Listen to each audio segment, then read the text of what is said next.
शेर का तीसरा पुत्र। एक जंगल में एक शेर अपनी शेरनी के साथ रहता था। दोनों में बहुत ही बड़ा प्रेम था। दोनों शिकार के लिए साथ साथ जाते और शिकार मारकर साथ ही खाया करते थे। कुछ दिनों बाद शेरनी ने 2 बच्चों को जन्म दिया। शेर ने कहा, अब तुम शिकार के लिए मत चला करो, घर पर ही रहकर बच्चों की देखभाल करो।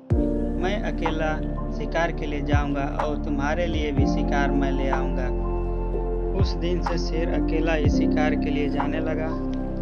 शेरनी घर पर रहकर दोनों बच्चों का पालन पोषण करने लगी। एक दिन जब शेर शिकार के लिए गया तो पूरे दिन घूमने के बाद भी उसे कुछ नहीं मिला।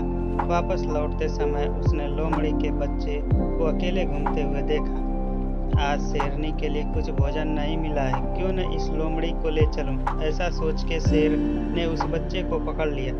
शेर लोमड़ी के बच्चे को लेकर घर पहुंच गया। आज जंगल में इसके अलावा कुछ नहीं मिला। बच्चा समझकर मैं इसे मारकर खा नहीं सका, तुम इसे मारकर खा जाओ, शेर ने कहा। शेरनी बोली, जब तुम इसे बच्चा समझकर मार नहीं सके, फिर मुझसे क्यों कह रहे हो कि मैं इसे मारकर खाऊं? मैं इसे मारकर नहीं खाऊंगी। जिस प्रकार मैं अपने 2 बच्चों का पालन पोषण करती हूँ, उसी प्रकार इसका भी पालन पोषण करूंगी। आज से मेरे 3 बच्चे हो गए हैं। शेरनी उसी दिन से अपने पुत्रों के समान ही लोमड़ी के बच्चों का भी पालन पोषण करने लगी। लोमड़ी का बच्चा भी शेर के दोनों बेटों के साथ पलने बढ़ने लगा। जब तीनों कुछ बड़े हुए तो साथ साथ खेलने कूदने लगे। शेर के बच्चे यह नहीं समझते थे कि वो दोनों शेर के बच्चे हैं और यह तीसरा लोमड़ी का बच्चा है। इसी प्रकार लोमड़ी का बच्चा भी अपने को शेर के बच्चों से अलग नहीं समझता था।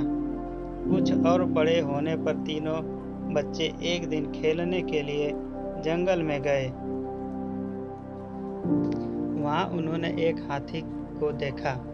शेर के 2 बच्चे तो हाथी के पीछे लग गए, पर लोमड़ी का बच्चा उसे देखकर भयभीत हो गया। उसने शेर के बच्चों को रोकते हुए कहा, अरे उसके पीछे मत जाओ, वह हाथी है, तुम दोनों को पैरों से कुचल देगा। लेकिन शेर के बच्चों ने लोमड़ी के बच्चे की बात नहीं मानी। वे हाथी को मारने के लिए उसके पीछे लग गए, लेकिन लोमड़ी का बच्चा डरकर अपने माँ के पास आ गया। कुछ देर बाद शेर के दोनों बच्चे लौटकर अपनी माँ के पास आ गए। उन्होंने अपनी माँ को कहा कि हमें जंगल में हाथी मिला। हम दोनों तो उसके पीछे भाग गए, लेकिन हमारा तीसरा भाई डरकर घर आ गया। लोमड़ी के बच्चे को गुस्सा आ गया। तुम दोनों अपने आप को वीर और मुझे कायर बता रहे हो। हिम्मत है तो आ जाओ, दोनों को जमीन पर गिरा दूंगा। शेरनी ने लोमड़ी के बच्चे को समझाते हुए कहा, तुम्हें अपने भाइयों के लिए ऐसी बात नहीं करनी चाहिए। वे मुझसे तुम्हारी शिकायत नहीं बल्कि सच बता रहे हैं। क्या तुम हाथी को देखकर डर नहीं गए थे? शेरनी की बात लोमड़ी के बच्चे को बिल्कुल अच्छी नहीं लगी। वह और गुस्से से बोला, मैं हाथी को देखकर डर गया। आपका कहना है कि मैं डरपोक और वे दोनों बहादुर हैं। मैं अकेला उन दोनों को जमीन पर गिरा सकता हूँ।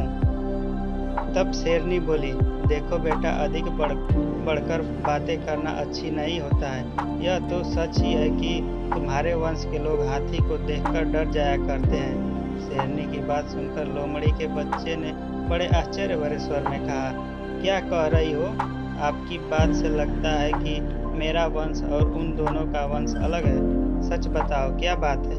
शेरनी लोमड़ी के बच्चों को अलग ले गई और उसे समझाते हुए बोली, देखो, तुम्हारा जन्म लोमड़ी के वंश में हुआ था और उन दोनों का जन्म शेर के वंश में हुआ है।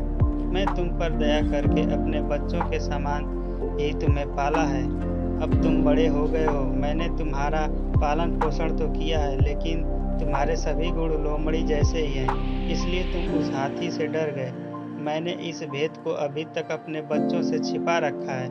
जब उन्हें यह बात मालूम हो जाएगी कि तुम लोमड़ी के बच्चे हो, तो वे तुम्हें मारकर खा जाएंगे। इसलिए अच्छा है कि भेद प्रकट होने से पहले ही तुम यहाँ से भाग जाओ। शेरनी की बात सुनकर लोमड़ी का बच्चा डर गया और वहाँ से चुपके से भाग गया।